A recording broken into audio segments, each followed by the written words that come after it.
Hello, good morning, everybody. Let's see, hold on for a second. How are you all doing? Let me see how many people. Look, I just started this, just went live. So, yeah, I hope y'all have your coffee, your pancakes, your waffles, your eggs, your English muffins, your grits. Okay. And there's just a few things that I've seen going on that I want to talk about. Give me a second, turn my volume down. Okay, just some things I've seen going on in the news that I want to talk about. Okay, I see I have four people in here. And some things that just has me shaking my head as usual. Okay, so let's get on into it. Let's see the first thing I want to talk about. Hold on for a second. Get those likes up too, please. I appreciate it when you come in. It does affect the algorithm. Let's see. Okay, sorry, y'all. All right. So, the first thing that I want to talk about, and let me know if there's any issues with the volume or anything, okay?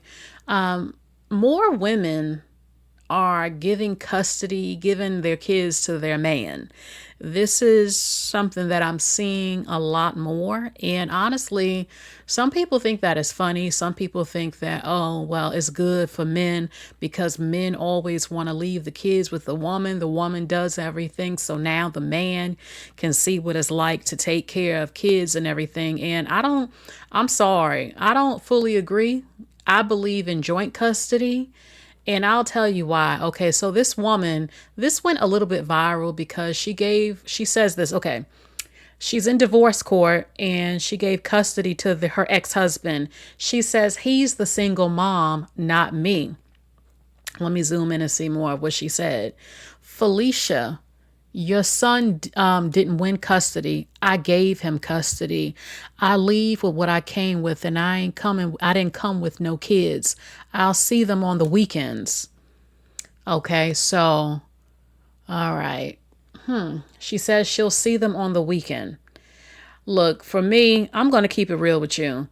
I don't I don't celebrate women being happy about giving kids to their men because, and let me explain why. I just feel like you carried them kids in your stomach for 9 months. You carried them, you birthed them, you breastfed them, and now you gonna let a man have them? Like, no, I'm the one who carried them. Those are my damn babies.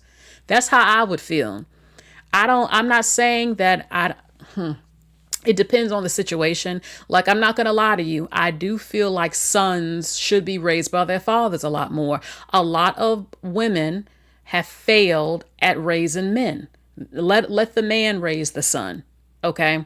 But honestly, it would be hard for me to give up my kids, whether it's a girl or a boy, because I just don't see how that can be easy for a woman to celebrate at all after you are the one who carried them babies. They're in my stomach.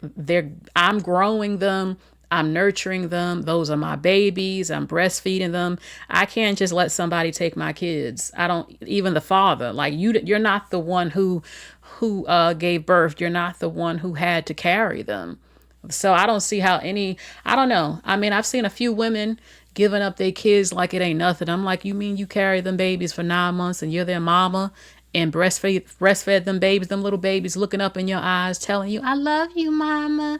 I love you, mama. And you telling me you can just give them up? I can't do it. If I had kids, I don't know how women could do that so easily. I don't know.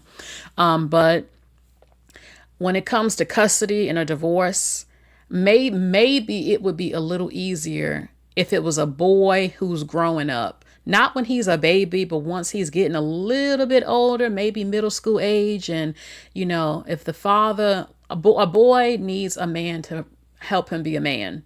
A lot of women are not doing a good job at it. The thing is, though, a lot of men are not always good men. They're not always masculine. They're not even all the type of men they should be.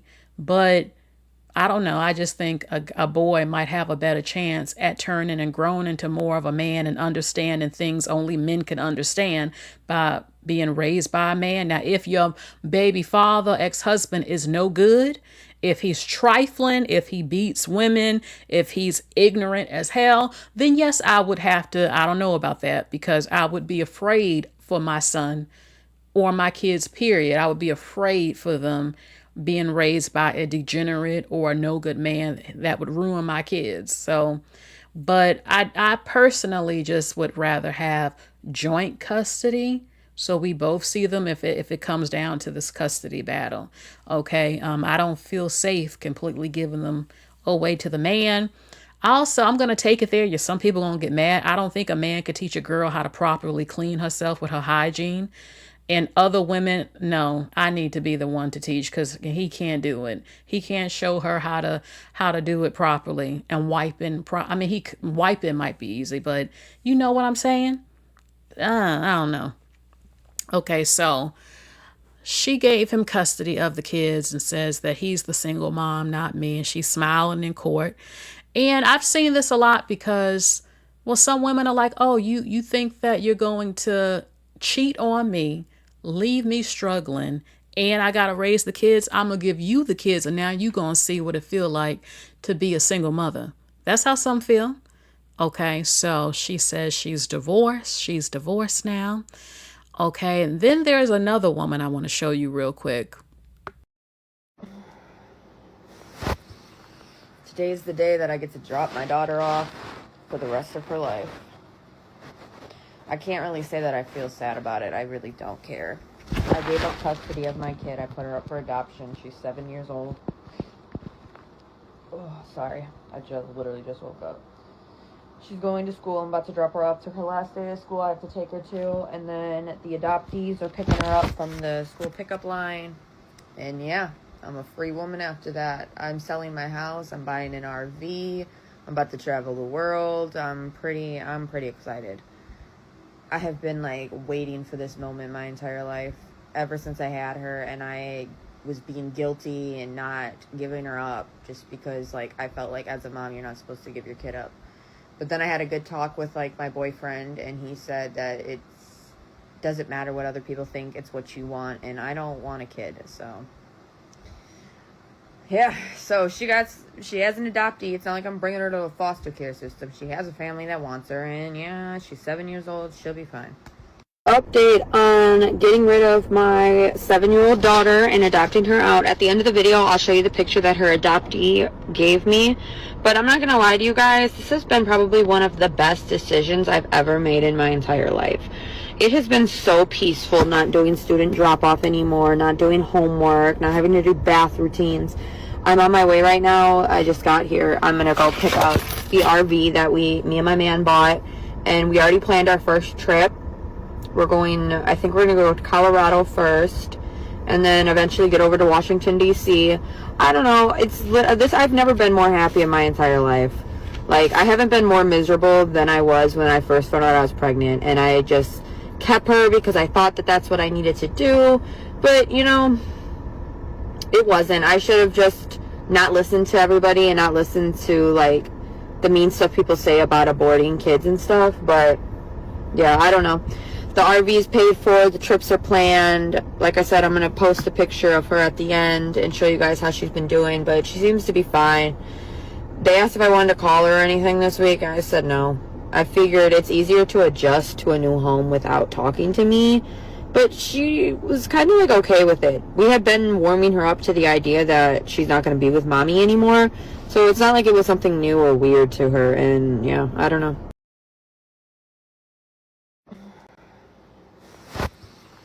Today's... You know what? This woman right here. Okay. So she didn't get the abort because people were against it and she thought maybe she could be a mother. Now she's realized she never wanted to be a mother. She doesn't love her baby. She doesn't want a baby. So she gave her daughter up at 7. But look at how she talks about her daughter. She has no real emotional connection to her daughter. She gave her up like she was some sort of toy or product. And I don't know what fully to say, because you have society who will tell women you got to keep the baby. I keep telling you, not every woman is supposed to have kids.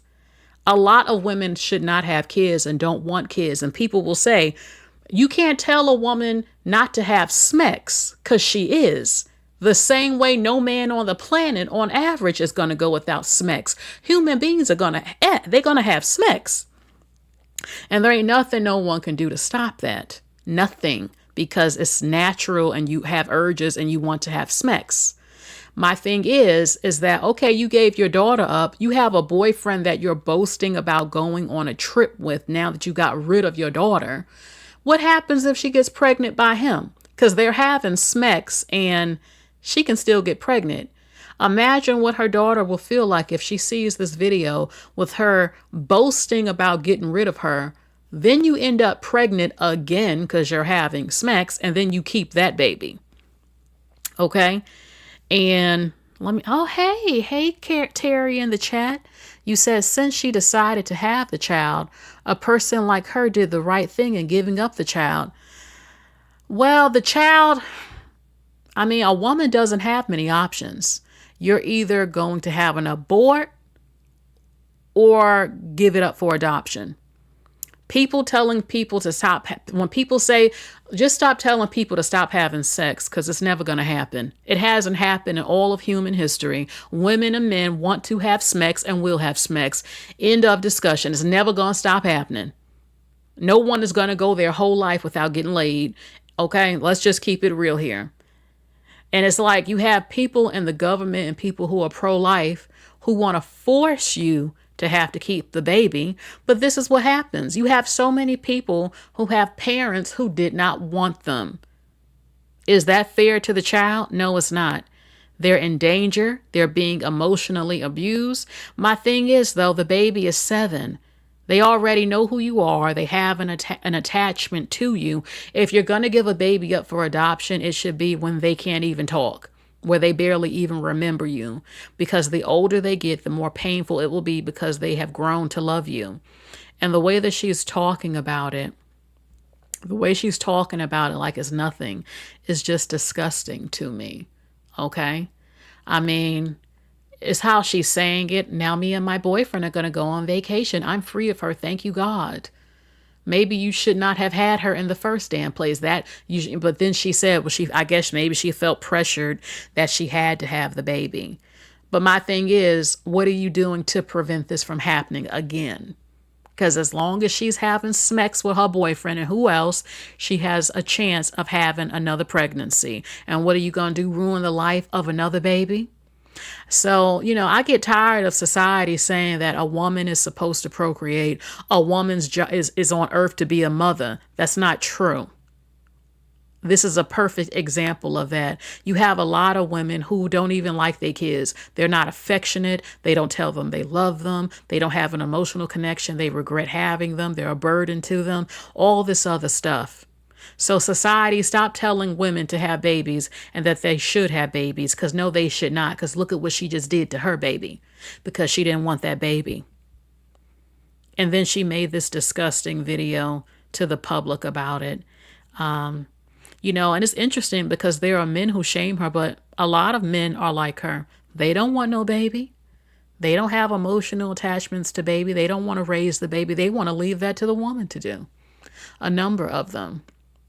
Okay, so I don't know what this type of thing right here. Either you're not going to have sex, and it's only so long that's going to last on average, or you're going to have an abort, or you're going to give them up for adoption. I don't know. 7 years old. Could you really look at your child at 7 years old and tell them, I'm giving you to someone else? And God forbid she finds this video. I would never forgive her. I wouldn't even see her on her deathbed, to be honest with you, if I were to see a video like this. So yeah, there's a growing number of women who are giving up. They don't want the kids. They're giving them to the man. Adoption, leaving them. They used to say you could leave the baby at, what was it, the church or the fire station or something like that. So, horrible. Okay, so let's go to the next story. It wouldn't be easy for me to just give up my damn child that I carried, my baby. That wouldn't be easy. A lot of you, I'm sure, have been watching the news about Iran.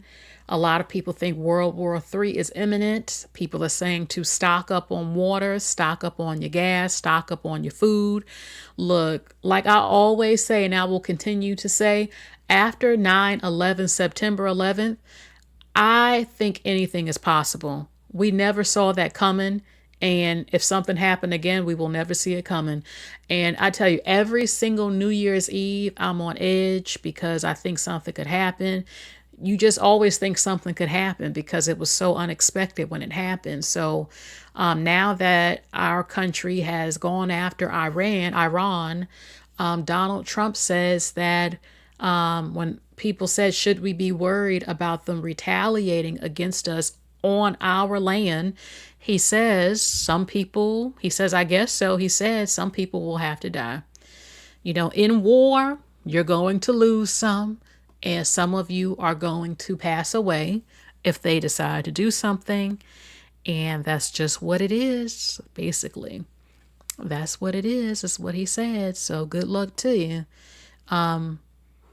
Ex-Secretary of State Condoleezza Rice, she urged him to take care of Iran for good.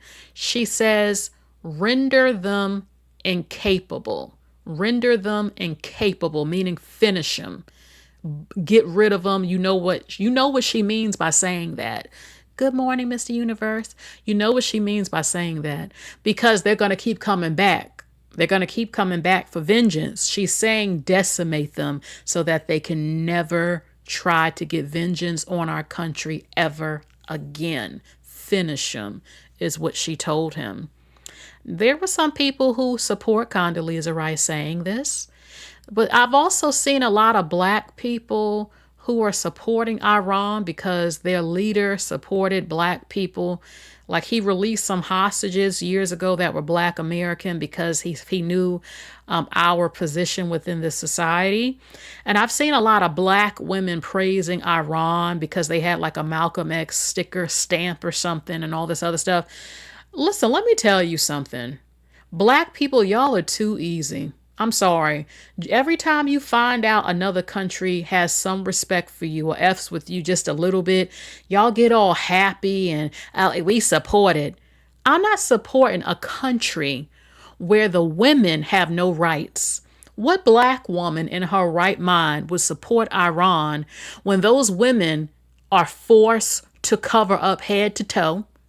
They cannot get land at large. They don't get any rights really during a divorce. If they get raped, what you need 4 or 5 witnesses if you get raped.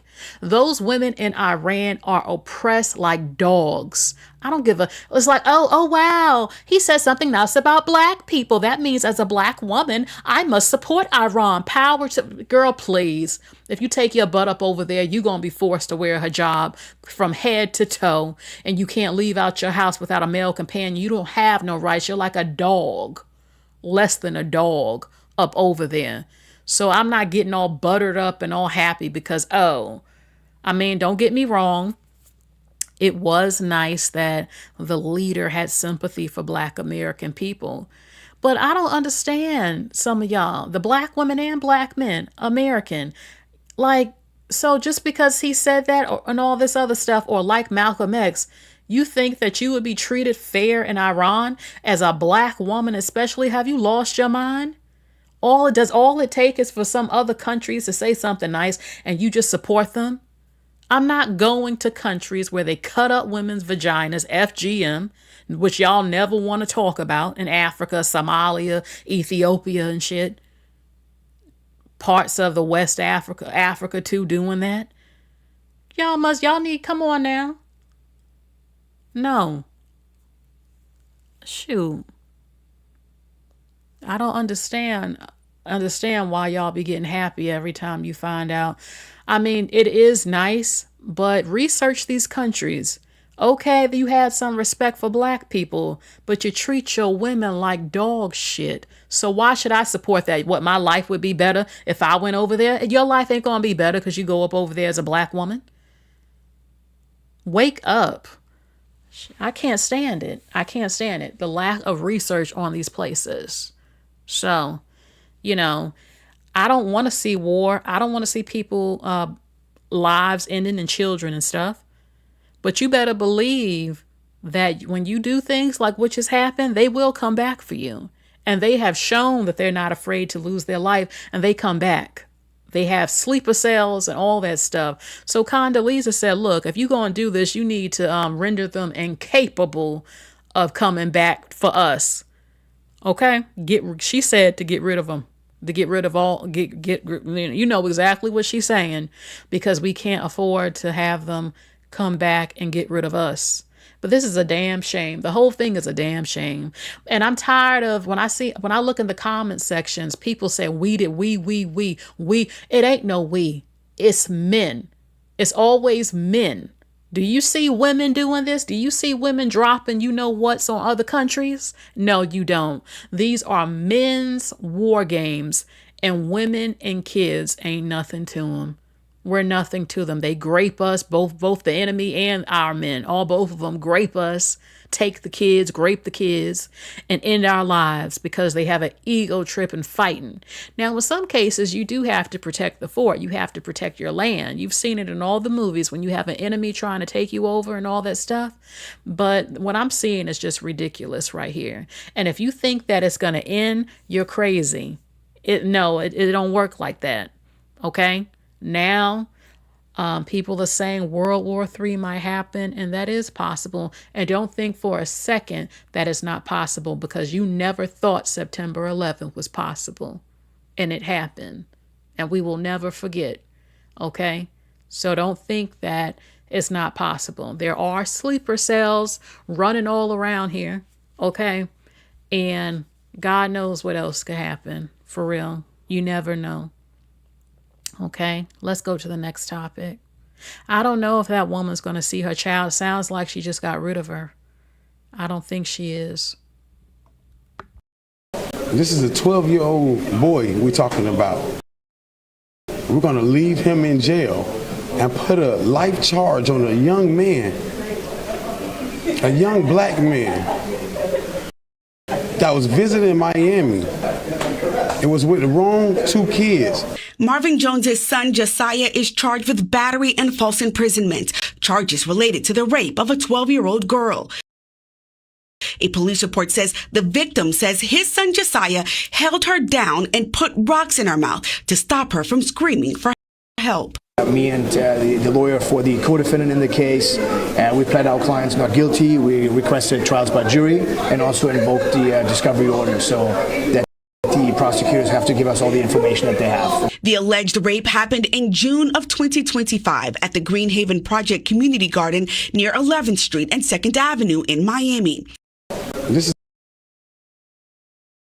The police report says for 30 minutes, Jones held her down while one 14-year-old molested her and Nelson Nunez, 13, raped her.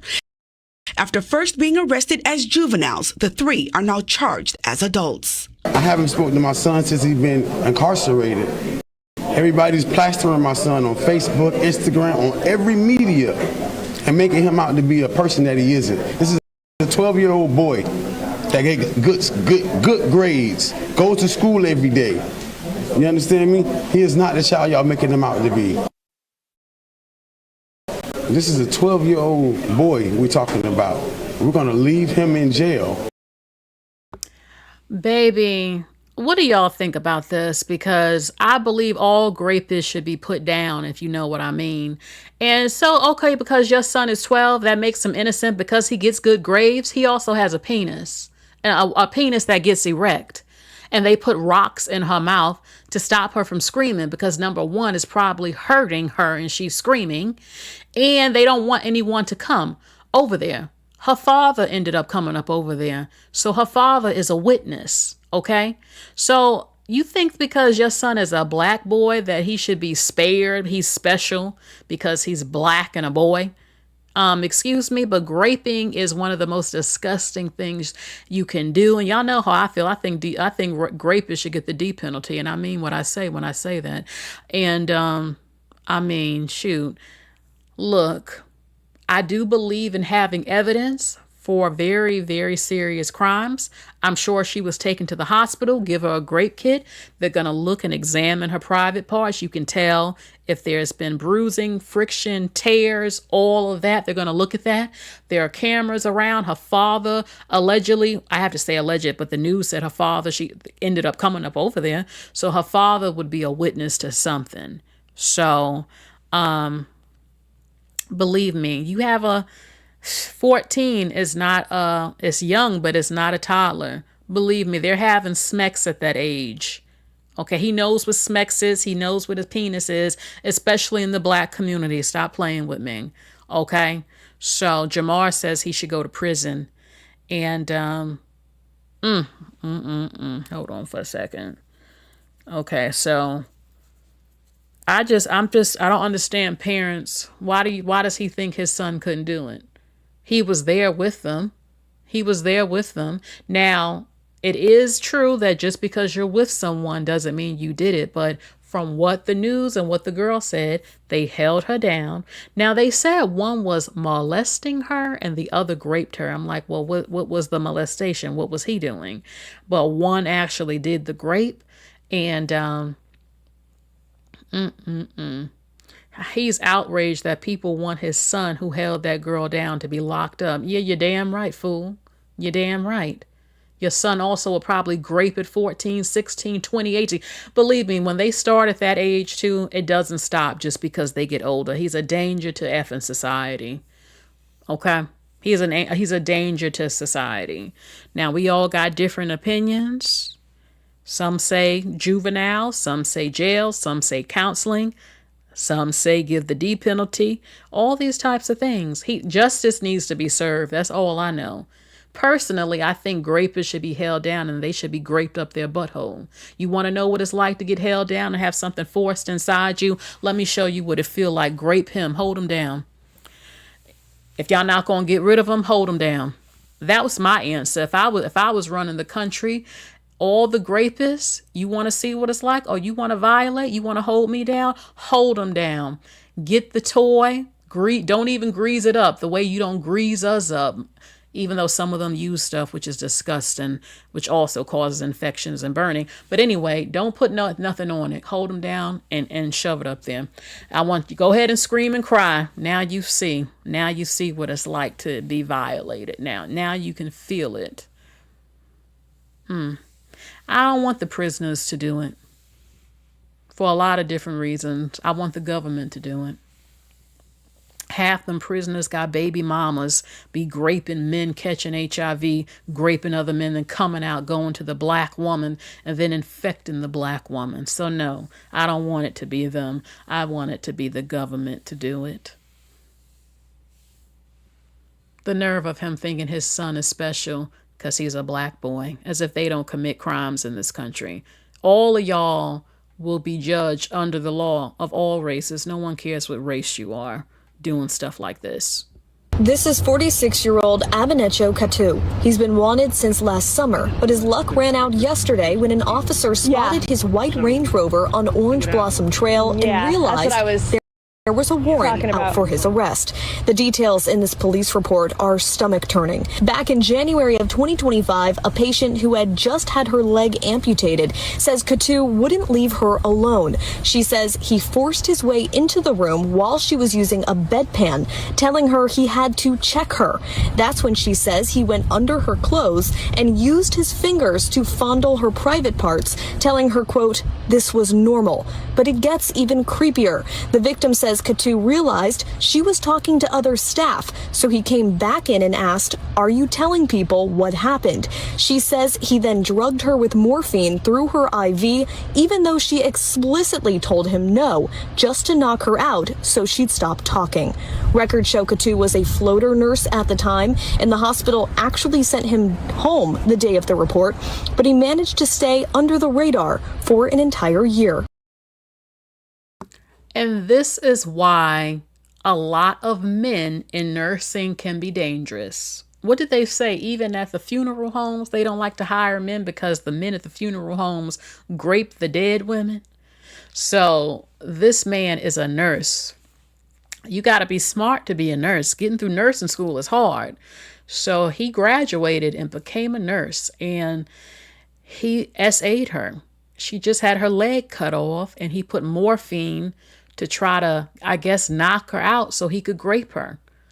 I'm like, what is going on here? I've heard several stories of this happening at nursing homes and hospitals, where a lot of nursing homes, usually though, a lot of nursing homes, not always the hospital, but the men who are CNAs and all types of stuff, just taking advantage of the woman. And this is why I just want to have a woman as a doctor, as a nurse. I prefer that. I mean, we're not even safe again when we pass away at the funeral homes from them. So, I mean, this is a damn shame. This man he needs to go to jail. He's going to lose his license, which is very hard to get. Being a nurse is a great job, great money. And now it's all gone because he couldn't keep his wee-wee, or trying to, in his pants, to a vulnerable woman who just lost her leg getting cut off. And this is what he tries to do. So it's just horrible. Yes, yes. Restless says, even at the dentist. Yeah, I heard about this story of a woman who went to the dentist. She went somewhere at a medical facility, and all of the men, it was a lot of men who worked there. She got knocked out with the medicine, and a few weeks or whatever, she found out she was pregnant, and she couldn't figure out how she got pregnant. And they basically found out that one of the men at the healthcare facility, it was a number of them who worked there. I believe it was the dentist or something. Basically, when she was knocked out on the medicine, one of them raped her and she ended up pregnant, not knowing what happened. So this is craziness to me. So we just have to be so careful, so careful. I guess he thought that, oh, well, she lost her leg. She's real sad. Maybe I can get some. I mean, why don't men just go to prostitutes? Like, why do you have to grate women? Why can't you just go to a prostitute? It's very easy. Ridiculous. Absolutely ridiculous. And I was one of those people that was like, that quote, "You are who you hang around, birds of a feather flock together." I used to be like, no. Because I had some real hoe friends, like hoes. And it started dawning on me when people were like coming at me a certain way, like guys coming at me a certain way, and like certain caliber men were like trying to, the way they were talking to me, or they would see me out and how they would present themselves. And it's like, hold up, bitch, you must think I'm on what she on. And absolutely they do, because it's like, you ain't about to just be kumbaya hanging with nobody that's on that and you not on that. Like, be for real.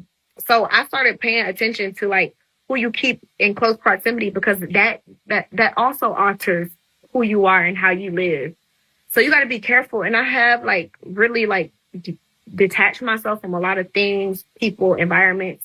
So like life has been a little bit boring because of that, but I have been at peace. I've been like at the most peace I've ever been in. And also like I love my house. My house is my sanctuary. It is beautiful. It is calm. Okay, so I somewhat agree. I somewhat do agree because, okay, basically she said she was getting treated a certain way because the women she hung around were hoes, and that men in the circles or who knew her friends, because she hung out with them, they thought she was a hoe too. And I don't like stuff like that. Let me explain, okay? First of all, okay, I don't want to hang out with women who dress like a hoe. Real scandalous. Nah, I'm not hanging out with you like that. Nah, I'm not. I'm not doing it, because even though I don't dress like that, I'm talking Daisy Dukes up the ass, a straight up scandalous looking woman. No, just common sense. No. And, but as far as if I had girlfriends who were hoes, personally, I don't give a fuck who you sleeping with. That ain't my business. You can sleep with 12 men in a week. That's not my business. That's not my punani. I don't have nothing to do with who you want to sleep with or how many men you want to sleep with. That ain't my business. It's one thing to be a hoe in private and another to be a hoe in public. And I don't give a fuck how that sounds. It's just the truth.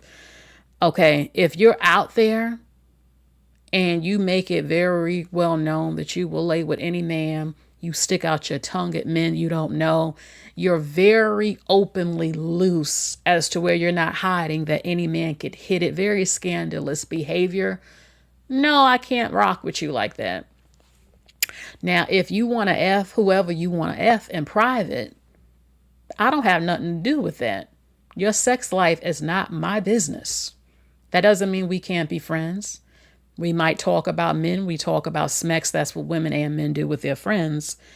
I don't know. It kind of depends. Like if the circle, you sleeping with multiple men all around town and everybody knows about it.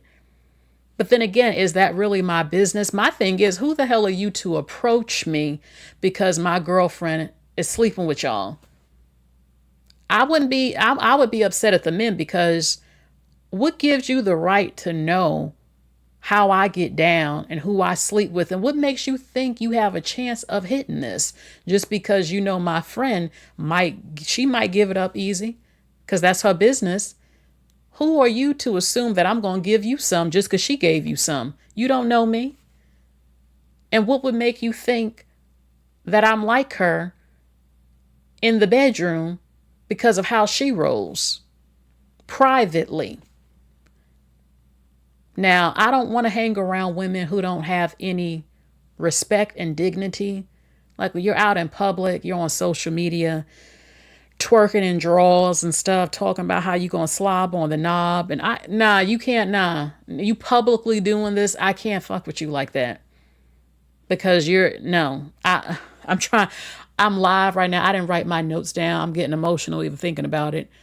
Now, if you want to slob on a knob in private, that's your business.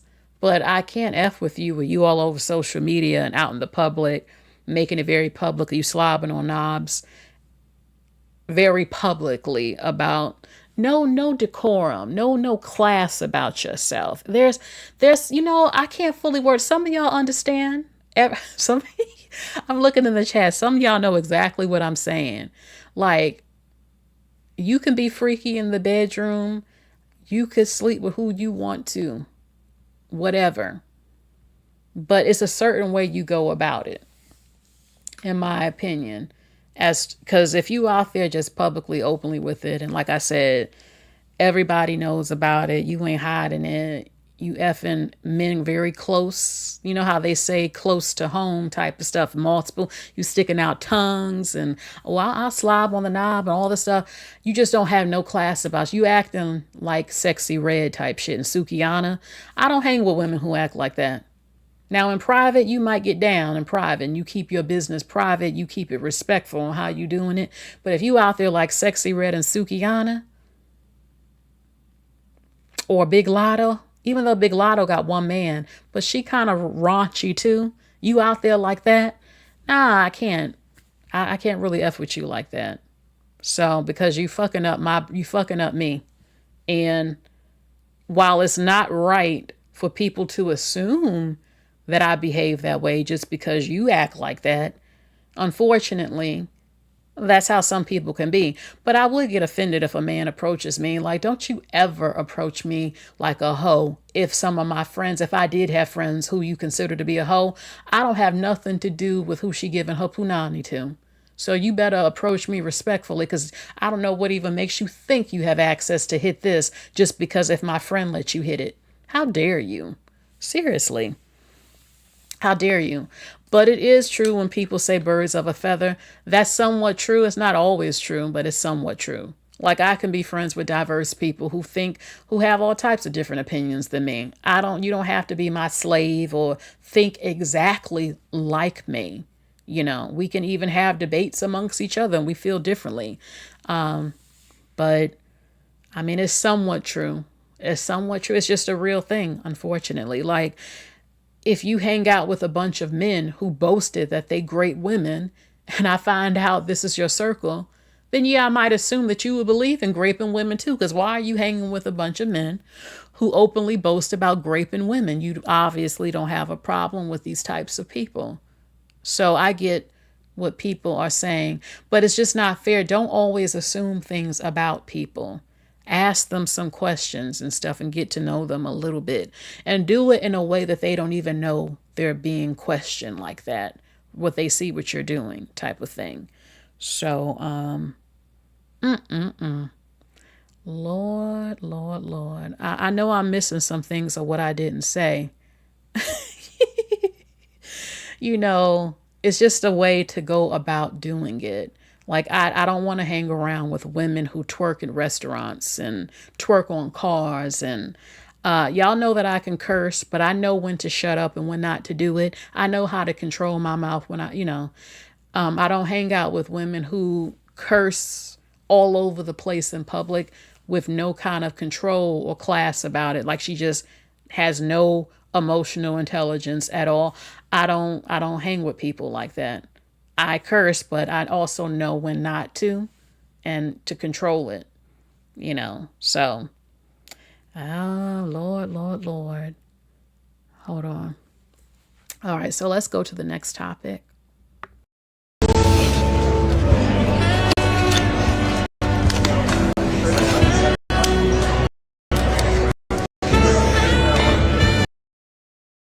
Okay, so some people are upset because Pete Hogseth, I hope I'm saying it, Pete Hegseth, he bought $22 million worth of steak and lobster for our soldiers to eat because of what's going on with Iran. Okay, so, all right, $22 million on steak and lobster.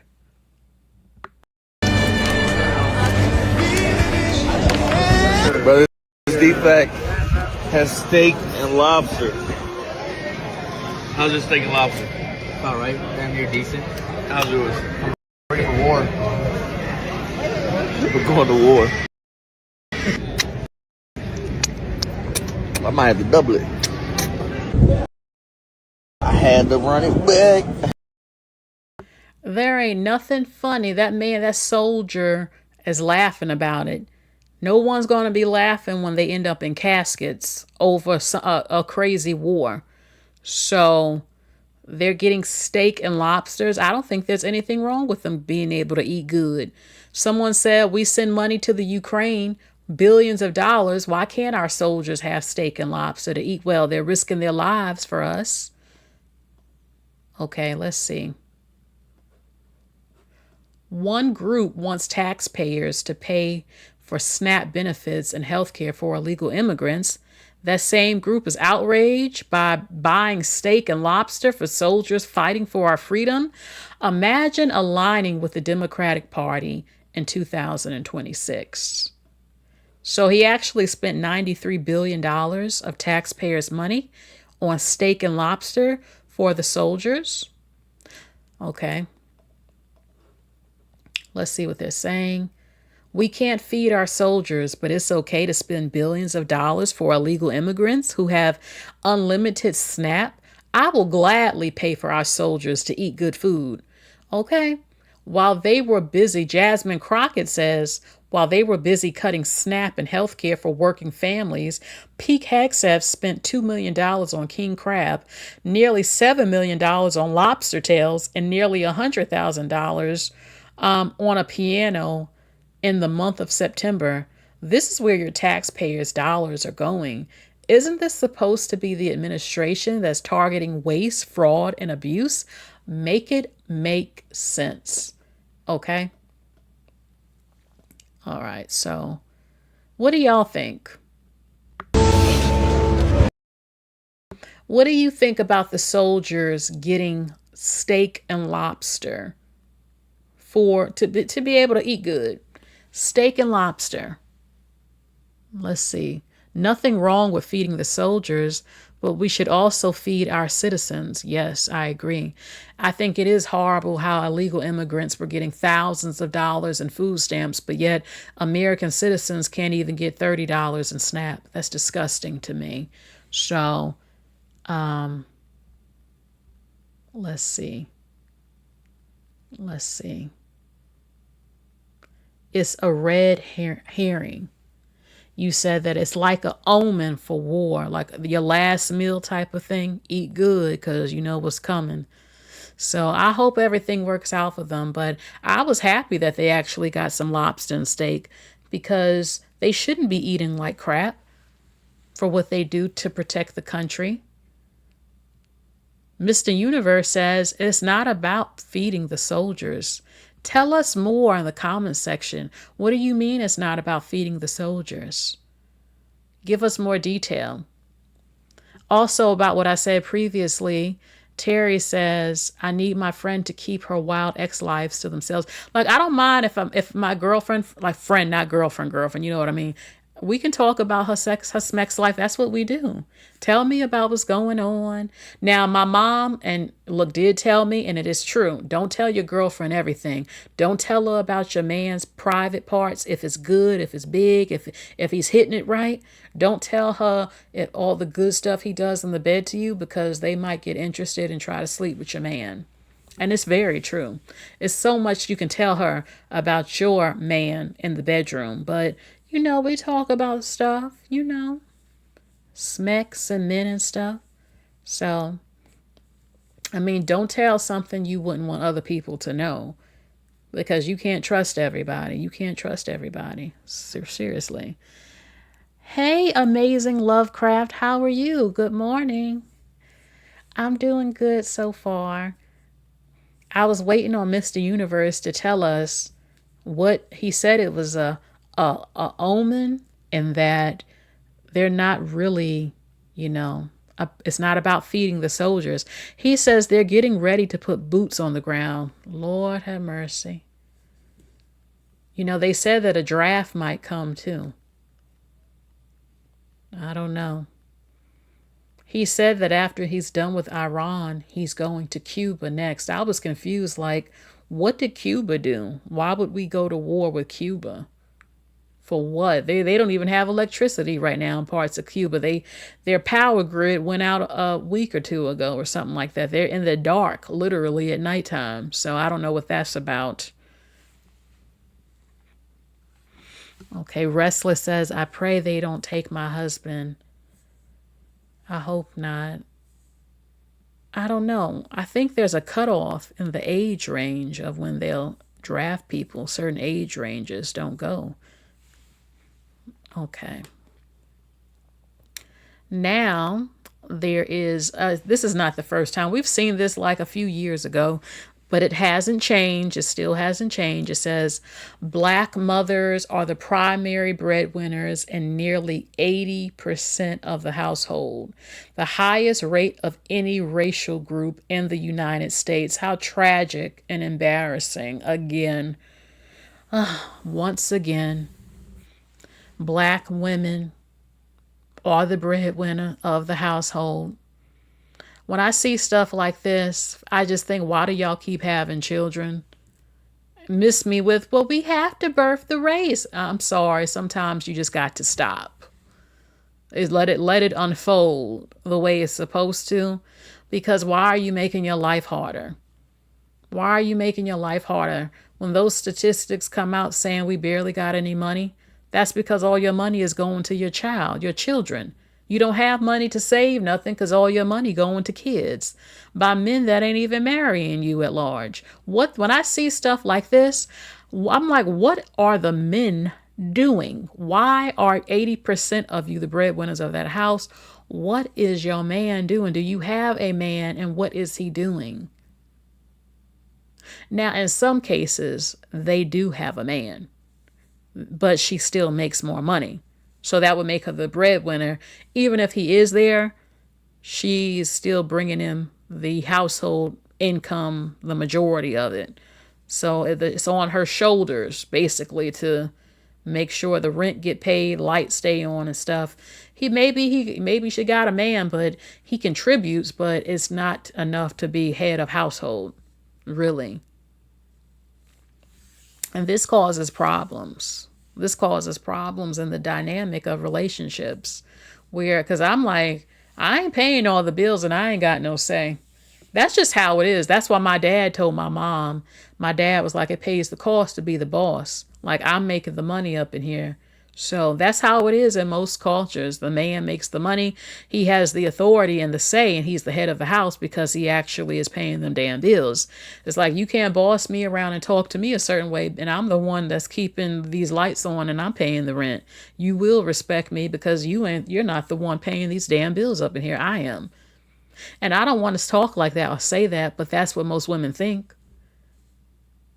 That's what most women think when they have to be the one paying for every damn thing.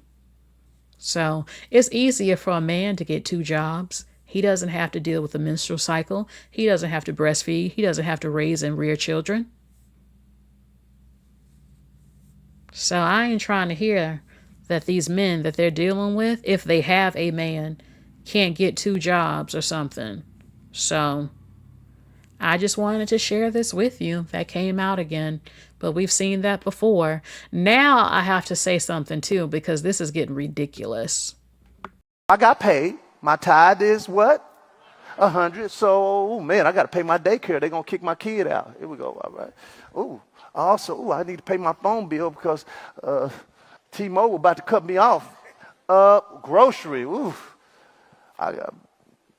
My kid's hungry. Oh, the Lord. Oh. Here's the Lord. Here's your $100, Lord. Thank you. And then here's my mortgage payment. Now, you say, well, Pastor, that's good. That's not good.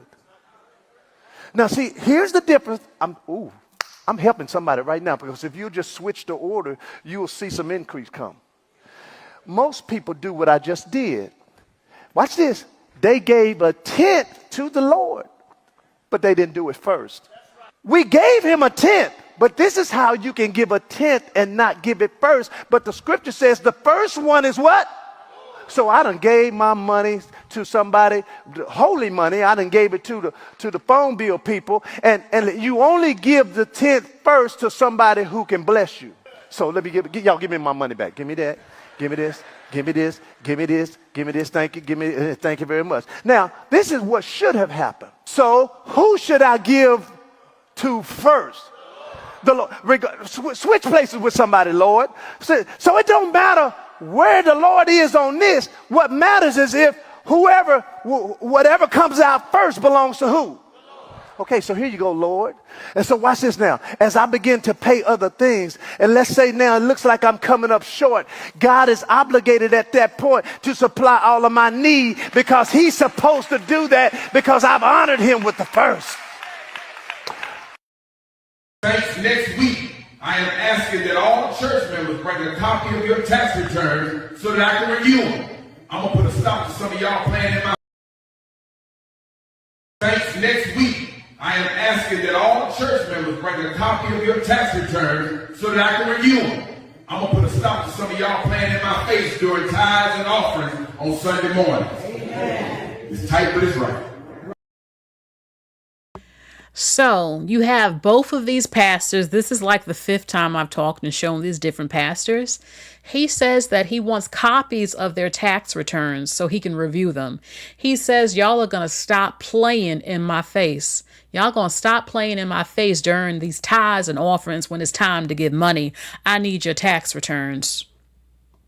I got paid. I don't feel sorry for black people. I don't feel sorry for y'all in these churches because y'all keep going to them. Y'all like it. Y'all like these pimps pimping y'all.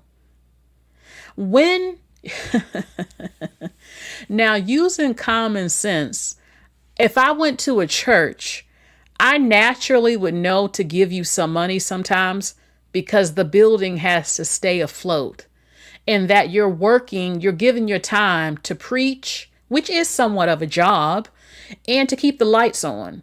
So I would give you something, not because of tithing and shit, but because my common sense lets me know you should get something for your work that you do and that the building needs to stay open. It can't function in the programs if we don't help as a community. But that's not how they word it. What they tell you is, you're not going to get a blessing if you don't give me this money. What? I don't recall the God of the Bible saying, if you don't give me a certain percentage of your money, I'm not going to answer your prayers. Okay. What you want ain't gonna come for you if you don't give me some of this damn money in this bowl. It's not gonna happen. And that's how these preachers pimp them. They honestly tell these people that you're not going to get a blessing if you don't invest. You have to give to get. You got to give up some money. God ain't getting the money. He's getting the money. These pastors and preachers are getting the money, having these big old homes and private jets and stuff. You don't get to live like that.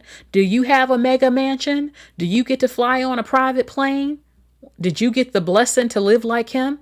No, you didn't. I just don't understand it, because this is happening all over the country. It's like, wake up, black people. Look at your neighborhoods. Is the churches fixing your neighborhoods? Look at your statistics. Look at the rates and the statistics of our race in America. Highest incarceration, highest unemployed, highest HIV, highest femicide. Do you see the blessings of the race happening? I guess y'all want individual blessings. You think that if I give this money in the church, that my life is going to get great because I gave $50 to the pastor. I want to know how that's working out for you. Did your disease get cured? Did you get your bills paid? Did you get the house you wanted because you gave up some money? Y'all are sick. But this is what happens when you have pimps preying on vulnerable people. This is what happens. Y'all are vulnerable. Y'all are in destitute. Y'all want a help. You want a miracle. And you think that if I just give from my heart, why? You don't have to give to pastors all the time. You want to be a good person, give to some homeless people. Give to some people in need that you care about. If they're not trying to use you. I always have to repeat that because Lord knows that happens. But you know what I'm saying? You can get blessed just by being a good person, not because you gave the pastor. It's one thing if you say, look, y'all, we need some money up in here for these programs and to keep these lights on. I need y'all to donate some money up in here. I shouldn't have to say, well, look, I'm up here every week preaching to y'all, taking the time out my day. This is a job and I need some money. I shouldn't have to say that, but it might have to come to that. So, I mean, this is a shame, though. I'm like, if black people, they like it. A lot of them do, because they keep going.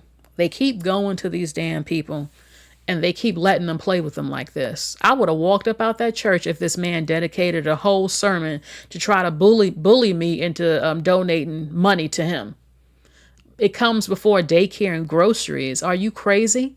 Is God going to send money down to pay for the daycare? Is God going to give me a salary increase the same week at my job? Is he going to pay my mortgage? Because I don't recall this happening for any damn body. And y'all going to stop. See, this is why people don't like people like me. There's people that's heavy into the church. They don't like people like me because we're too logical.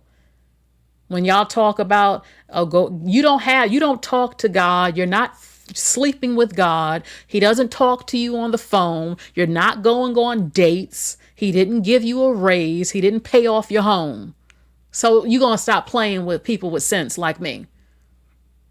What you need to just say, I'm going to pray on it, and I hope that is answered. If not, you still going to be in destitute. I would love to see the groups of people who said, I went to church on Sunday. I asked for a miracle. I needed my rent paid on Tuesday. I went to church on Sunday. I gave $100 to him. I tithed it. And guess what? Magically, $700 popped up in my bank account. I don't know where it came from, but it was there. I have yet to see these stories. Where are they? I've yet to see it. I ain't seen it yet. So, Aquarius vibe, church-going people don't like people with sense. They don't like people with logic. They don't like to be questioned. Anytime you ask them to prove something, they never can, half the time. I want to see them saying their rent money popped up in their bank account after tithing. They don't know where the money came from. You'll never hear no stories like that because it don't happen. It don't happen. Shit, it don't happen. Let's go to the next story. Matthew, in the interview, when Captain America says God is not a genie. Well, that's what church people make him seem to be. Go to God. He will answer all your prayers. If you pray about it, it will, what do they say? What do they say? Oh, seek and you shall find or something. Pray about it and God will answer it. That sounds like a genie to me. That's what they tell them. God, pray for healing, but yet everybody still keeps health insurance. Why do you have health insurance? Just go pray on it and your amputated leg will grow back and your sickness will go away. I have yet to see that happen. I didn't say God was a genie, but that is what people say. You will be healed if you pray and believe. That sounds like a genie. Yet, does it happen for people? No, it does not. Ask and you shall receive. Yes. And that doesn't happen. I prayed on certain things for years. And that shit ain't happened yet. Please. And then they'll say it's all in the time. And that's what they say to make you feel better. In my opinion. I ain't even getting into this. Yeah, Aquarius says faith without work is dead. And people do the work. They do it and they pray and they still don't get help. And they can't face that. So to make themselves feel better, they'll say it's divine timing, or they'll say anything to face the truth. That's all I will say on that. That's all I will say. Look at all them babies dying up in hospitals and getting raped every damn week. Please. Then they'll say, but you have free will. Oh, so God gave a rapist free will to bust down a door and grab up a 2-year-old and ruin her insides by raping her? Where was the protection for the 2-year-old? She can't talk. So they can miss me with that crap. They can't say nothing. All they can say, was free will. Oh, so God gives animals free wills to go rape babies. That's the God you serving? That gives a man free will to go grab up a child and rape him to death? You must be out your mind. They out their damn mind. Let's get into this. Mathew, in the interview, when the local anchor here in New York City, Candace Gibson, he asked you about Miss Tina Knowles. He said that he was trying to give you both your flowers, and you asked him, what did she do? What did you mean by that? I think what I said, and I'm actually quoting, what work did she put in? It was a question. Listen, Captain America, you're making me upset. You said we all have free will. If God intervened, we wouldn't exist. So if God is not going to help you, why do you keep praying to him for? What are you praying to get help for if he's not going to intervene? So basically, you're telling me that God is going to let a rapist grab a 2-year-old and rape the baby to death. But babies are really precious, but not precious enough for the angels and for God to intervene on that innocent baby and child from being raped to death and insides ruined. If God ain't going to help the innocent souls of baby, what exactly are y'all praying to God for if God ain't going to help you? If it's all about free will to do what you want, what are y'all praying for? Why do you pray? Like, why do you still have health insurance? Y'all preach and say that God will take away all the sicknesses if you just believe and be good. And some of the most religious people still dying of cancer and wasn't healed from a damn thing. I can't. And y'all always give excuses when people say these logical answers. Y'all rather not say, look, I don't know. Y'all don't want to be wrong. So y'all just say all this free will bullshit. Mathew, in the interview, when the local anchor here in New York City, Candace Gibson, he asked you about Miss Tina Knowles. He said that he was trying to give you both your flowers, and you asked him, what did she do? What did you mean by that? I don't believe in the devil. I don't believe there's a man monitoring 7 billion people at the same time with a pitchfork and a lake of fire. I don't believe in that. People always blame the devil for everything. Every time they do something bad, it was the devil. The devil ain't do shit to you. You did it. The devil ain't make you do a damn thing. Nobody was in your ear and made you do a damn thing. You wanted to do it because that's who you are. But you're trying to pin everything on some imaginary devil instead of taking accountability on how evil you are. And I'm not talking to you. I'm talking about people in general. If you have a corn addiction, it's not because there was a devil. It's because I wanted to watch it and I enjoy it. I don't believe in any of these made up stories, but I ain't getting into it. Okay. Matthew, in the interview, when the local anchor here in New York City, Candace Gibson, he asked you about Miss Tina Knowles. He said that he was trying to give you both your flowers, and you asked him, what did she do? What did you mean by that? I think I calmly what I said, and I'm actually quoting, what work did she put in? It was a question. Look, I don't do interviews, Carlos. I have conversations. Yeah. And I have the right, as I'm a college professor. I didn't know what he meant by that. So I'm saying calmly, what work did she put in? That was a question. I don't know how that became a comment, but it was a question. And then the gentleman went on to say her hair. Well, Tina did way more than just her hair. And if you look at the interview, I said her hair. No, she did the styling, built the image for Destiny's Child.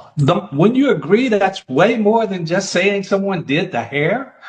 No, absolutely. I think a lot of people are familiar with Destiny's Child's story. I mean, they're one of the biggest female groups of all time. And so I think a lot of people felt like it was an awkward moment. It certainly appeared to be awkward. And I think people wanted clarity because they know what Miss Tina has done. They, of course, know your legacy with Destiny's Child. Yeah, I'm confused because if someone diminished what Tina does and just say she did the hair, and then I come back and say, no, she did the styling. Isn't that me giving flowers that she did more than just hair? And you just diminished her to she just did hair? That's why I'm just so baffled by all of this. But I tell you, Tina and I have a wonderful relationship. You can't even find a negative comment I've ever said about Tina. So I don't get it. I do get it. I mean, people try to bait us all the time to be against each other. There was a complete misrepresentation here, and I'm evaluating all legal remedies at this time. Well, what do you mean by that? I won't have any more comment. Okay. So speaking again of Miss Tina, when I've interviewed you, you have spoken fondly of your ex-wife. My former wife. That's a negative term. Ex-wife. I've never referred to Tina as my ex. I'm always positive. She's my former wife, and I give her the respect of that rather than saying ex. Well, Matthew, what is your relationship like today? And did she respond to this video? I don't know if she responded. Are you asking if she responded to me? Did she respond to you? Yeah. Did she call you up? No, not at all. Not at all. We have conversations all the time. We're parents of 2 amazing kids and 3 grandkids. So we just, our family is not that way. I'm very disappointed that people are positioning this that way, just simply because I asked the question. These conversations aren't one way when you're sitting down that I can't ask you a question, Carlos. And I think that's what you'll see in the future as what we used to call interviews will become conversations. So we talked about that interview a bit the other day. And I mean, you told me, you said that the interviewer arrived late and you were ready to pretty much, you're over it, essentially. You've spoken to him, given him time, and that was the end of the interview. I think a lot of people, I just want to clear that up. So, because you didn't storm out. No. Yeah. So I shook his hand, took photos afterwards, the whole bit. As I said, I had someone downstairs waiting. It was a full day of back-to-back meetings, and so I had to get going. But I wasn't there to talk about Tina. I was there to talk about Destiny's Child Iconic Reimagined Tribute. And somehow we talked 20 minutes of that, and 2 minutes of this conversation has taken over what the whole meaning of what the conversation was about. So, look, I don't get upset, man. Carlos, that's why I wanted to come on today. But, I haven't read because I don't read social media like that. But my publicists are saying, for example, that I have something against women. All I do is support women. You've earned your flowers. I've said the same thing to Ms. Tina Knowles. You guys put in the work, and obviously the talent was there with your kids and your grandkids. What work did she put in? In the hair, Okay, clothing. yeah, you're absolutely right. And the styling. The styling. The imaging, you're right. She claimed to have preyed on the name, and different aspects of that. Sure. Sure. So, yeah. It's a joint effort. We'll stop now. Sorry. Is it wrong? No. We're good. All right. You're good. Thank you so much. Thank you. I really appreciate it. Okay, so Mathew, he claimed he did not storm off the interview. He did get up and go off. He didn't go off, but he left the interview when he asked him about Tina. He asked him about Tina. He said, what did she do? And the interview was cut short because Mathew ended the interview and he walked off.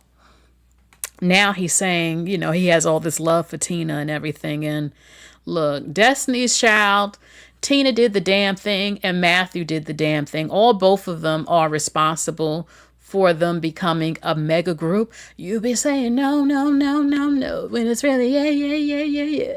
Come on now. I love Destiny's Child. Okay. And they did the damn thing. The most legendary girl group right behind TLC and the Supremes. Yes, I love Total. Yes, I love SWV. Yes, I love Escape. Yes, I love In Vogue. Okay. Yes, I like Jade. I believe it was Jade. Don't walk away, boy. Okay. So, but Destiny's Child, they did the damn thing. And Tina, yes, he said, she did the hair. She also, again, styled them.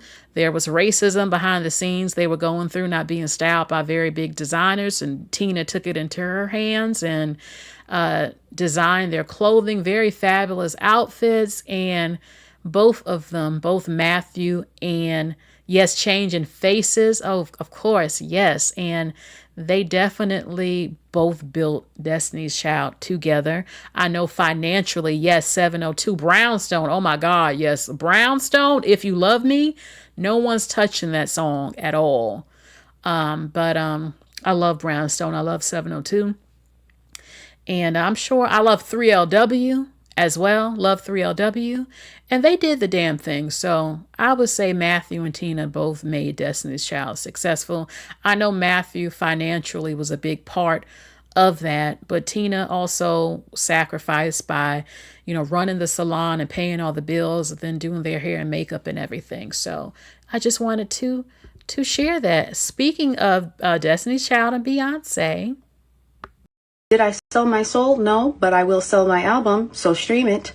Trouble in Paradise, in pieces, more is coming. I'm not talking too much about it. I'm just going to pop the fuck out. And y'all going to be like, oh my gosh, you've been sitting on this, bitch. You the baddest. Let me tell you something. I've been making the best music of my life, and I have to give credit to God and Jesus because they are using me as a vessel because it is not coming from me. It has been flowing out of me like water, and I am insanely grateful, and I'm not going to tear up because I just ate on my makeup. But this is the best music I have ever created in my life. And I stopped for a while. Like, I really had no desire to make music anymore. But by the grace of God, I got out of it since end of last year, and this I've ever created my entire life. So when it is out, you will hear that, and I cannot wait. So y'all know I'm a crier, and I am on my time. So, and I just ate my makeup down.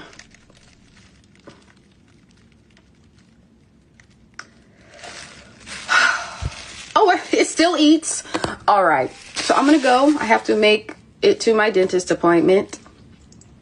I'm so grateful. I love you guys. You guys bring me so much joy. So that's why you've been seeing me do like more lifestyle stuff with you guys, because I just want to pop out with it. I don't want to like tease you guys. I don't want to, get you excited and plans change. Like when it's out, you'll know. But I have never been more proud of myself before as I am now.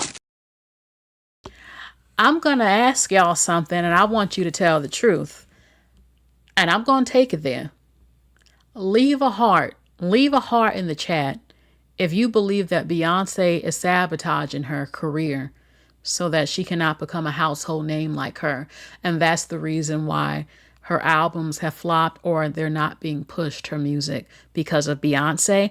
And I'm only asking this question because there have been several people saying this and making videos about it with things they feel is evidence about it. And what do you think? I actually saw Chloe in concert. She sings wonderful. She sounds just like like she does on TV. She's a great performer. And I said I wanted to see her because she might become, she makes pretty okay music. And I thought her career, she might get bigger. And I wanted to be able to see her at the prime of her career. So I saw her. But there are people who said, look, we know her sister Holly got pregnant, but her career is still okay. Personally, I'm going to be real with you. Music, the industry is just not the same. All genres have gone downhill. R&B, Lord have mercy. I will say that Summer Walker, Kehlani, Money Long, and they have really kept R&B afloat a little bit. But it's still hanging on. It's not the same. Some people blame the streaming industry. Some people say, look, we need to go back to CDs. People need to start buying CDs again, having photo shoots for the album, having the album events and everything, meetups, meet and greet signings for the album, the CDs and stuff like the 90s and 2000s, because ever since this streaming has happened, shit just ain't the same, and not in a good way for music. So Money Long had a career as a songwriter, but as a solo artist, I mean, she had some good songs that really kept R&B afloat, in my opinion, because R&B it's just not the same. I blame hip hop music. Hip hop music became the number one music. It's ruined relationships, it's ruined communities, and it's ruined music. R&B artists couldn't have a song without a feature with Lil Wayne or another rapper, and eventually the rap took over everything and pushed R&B out. I grew up listening to R&B, No Doubt, love songs by Celine Dion. All genres of music was big. Now it's only down to R&B. It's like nothing else. It's craziness to me. And even the hip hop, only hip hop music, not R&B. And even the hip hop today ain't shit compared to the 90s and 2000s. These hip hop artists today are so whack at large. They wearing nail polish and purple hair and purses now, and they can't even rap. I said the minute Southern rap took over, it was a wrap. Shit ain't been recovered since. There was a few Southern artists that had some okay songs, but when that became the number one type of hip hop and destroyed hip hop music, it was over. That's from my observation, because they weren't really rapping like that. They had simple fucking elementary school raps and shit with Soulja Boy. And it just shit ain't ever recovered since. I mean, in the 2000s, you had a mixture.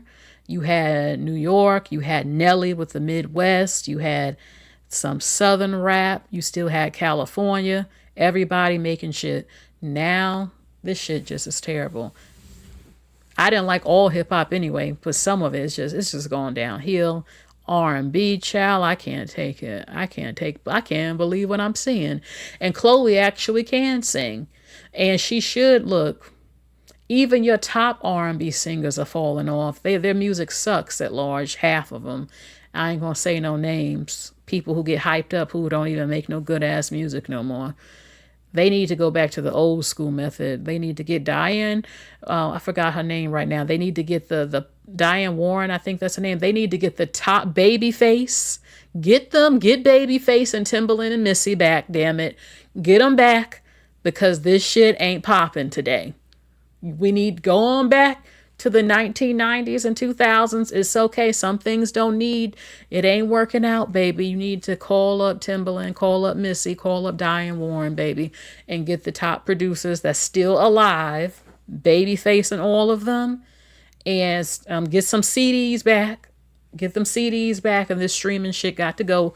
You can keep both of them, I guess, but we need to get it back. So only one person says that you believe that Beyonce is trying to sabotage Chloe from having a big career. I mean, some people would say, well, why would she push her if she wants to be the #1 artist of all time? Why would she want you to get bigger than her?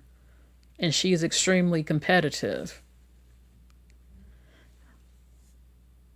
Even if, I don't know though, I don't even feel like Beyonce got mega hits no more like back in the day.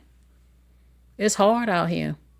I mean, people are so brainwashed, they'll say any song she puts out is good, and it's not. But they pushed out Babyface. They trying to push out Toni Braxton. She's still making music. It's horrible. I always wanted to have a record label myself. But you can have a record label, but it's so many things that goes on in the industry. Radio, marketing. VH1 don't even play music videos no more. I haven't seen BET in a long time. Who even puts, what station on TV is putting out music videos? It ain't the same at all. It's horrible. I can't even believe it. I will say is that you have more of an opportunity to have some success as an independent artist a little bit on these social media platforms. A little bit, if you know what to do, and that ain't even always easy. I don't think it's as easy to have a hit as it was during the 90s and 2000s. You know, I don't really feel like a lot of these Gen Z and Gen Alphas, they don't seem to be in love with music as much. I don't know. Let's see. Mainstream music is dead, not underground. That's a problem though. Back not too long ago, the good artists were mainstream. We shouldn't have to search for good quality music. That's craziness. I miss some good music. Oh my God. I mean, I would say I can't think of any artist of today that's big like in the 90s and 2000s. I can't really think of any. I mean, the last superstars, in my opinion, was Rihanna, Taylor Swift, Adele, Beyonce. Shit, that's really it to me. The real big superstars. The people they trying to push today, it's just not happening like that. They don't have big success. They're not on the commercials. People don't go crazy over them. They don't have a song that all generations love. I can't really think of any. That's sad too. Because I was even thinking as a collector, I said, damn, in 20 or 30 or 40 years from now, I'm like, who can I look back on and think I should have collected their magazines or something from them? I can't think of any right now. I said, damn. Yeah, most of everything I listen to every damn week is 90s music and 2000s and older. I can't think of anything out today. Only a sprinkle, and that would be like Kehlani's music. I like Taylor Swift, Love Story, and Tears on My Guitar. But I don't listen to a lot of her recent stuff.